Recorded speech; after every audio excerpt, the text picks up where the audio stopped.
said everywhere, this isn't on. Welcome everyone, and thanks again for marching. We're nearly into our 11th month of doing this, and we will continue.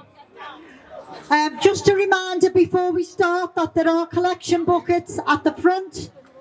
There you go. So any donation, however big or small, is welcome, and they'll go to a charity in Palestine. So just before we have today's speakers, a reminder of what's been going on and some news this week. So the numbers, were still over 40,000 Palestinians have been slaughtered in this past 11 months. 70% of those are women and children. Around 18,000 children are dead.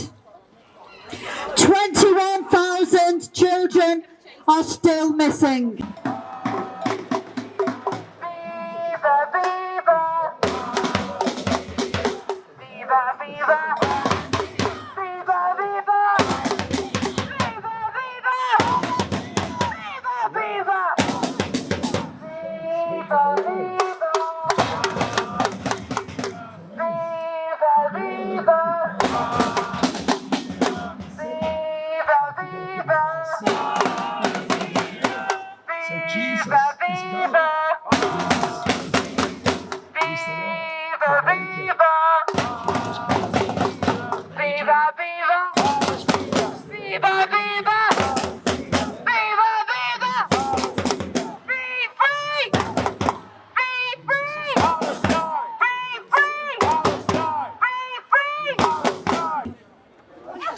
And we now have 172 journalists and media workers have been killed.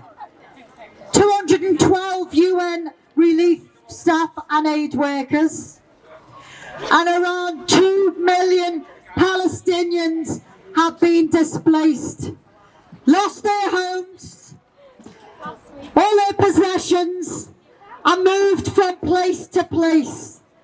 Told to go to a place of safety, which continues to be bombed, and then moved on again. They are not safe. They are continuing to be slaughtered. Continuing to deal with the trauma of having lost family members, children. And this continues. Gaza's government media office has reported back in April, nearly 6 months ago, that 1 million cases of infection. Stop the bombing now! Leaving Palestine! Stop the genocide!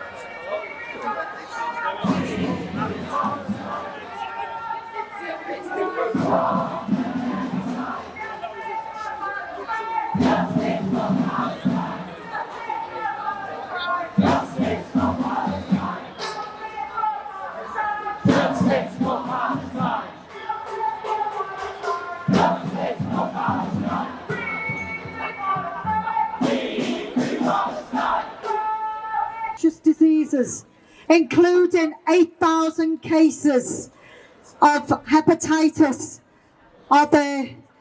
that people have contracted. And that you will have seen in the news this week that polio has been detected there. 6 out of 7 routine sewage samples in Gaza detected polio. Now this is highly contagious and a potentially paralysing disease. The virus had gone from Gaza for the last 25 years, but it returned over this last 11 months of the war on Gaza. And this is due to the infrastructure being destroyed. Palestinians have to rely on dirty water because the wastewater treatment and desalination plants have been bombed. Health workers in Gaza are starting an ambitious mass vaccination effort to stop the outbreak of polio and prevent the international spread of the disease. The United Nations plans to reach more than 640,000.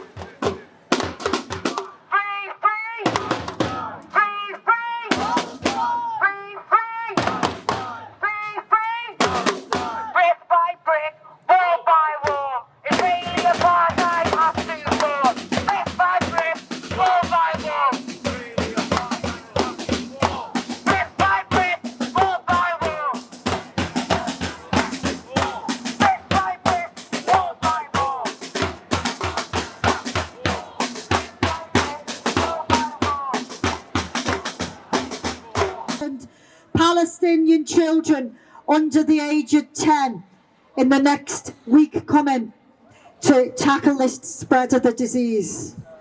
And one major concern is that the vaccine needs to be refrigerated at every step, and Gaza has no electricity, just generators running on fuel that is in short supply. Another challenge is that most of the population of Gaza is displaced, so it's going to be difficult to reach a lot of the people for them to get to the UN-run clinics. But the aid groups in charge of the rollout say that the most critical factor is a pause in airstrikes in order to reach all the children of Gaza. Now, Israel agreed to a staggered pauses in the fighting while the vaccination campaign is rolled out. However, the Israel officers said that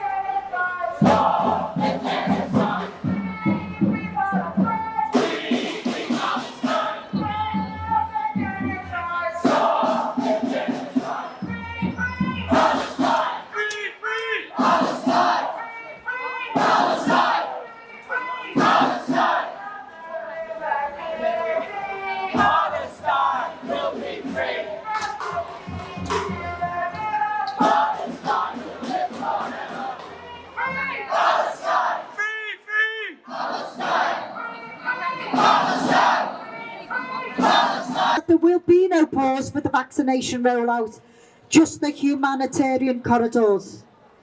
Now, when Israel does pause, in any way that remains to be seen if they do, there's been 61 Palestinians have been killed in Gaza in the last 24 hours.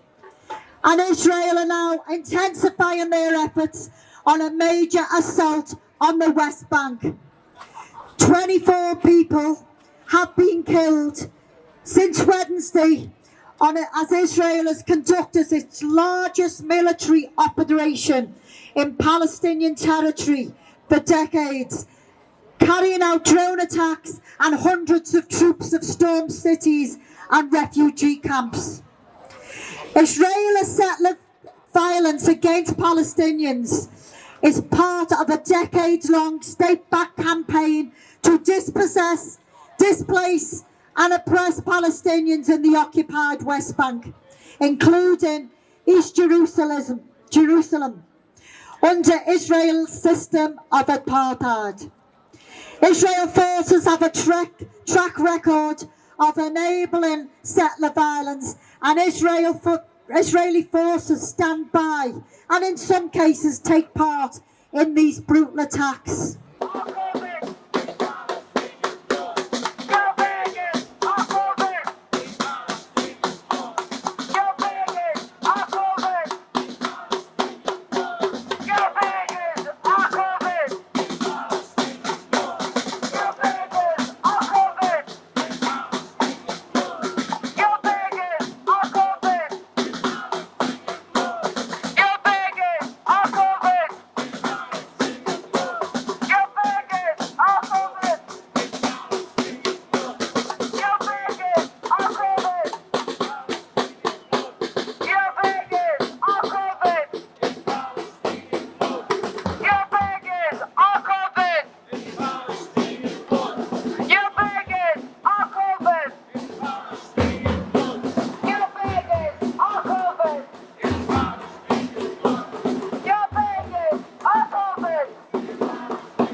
So Israel forces continue to lay siege on the West Bank, leaving residents no access to food.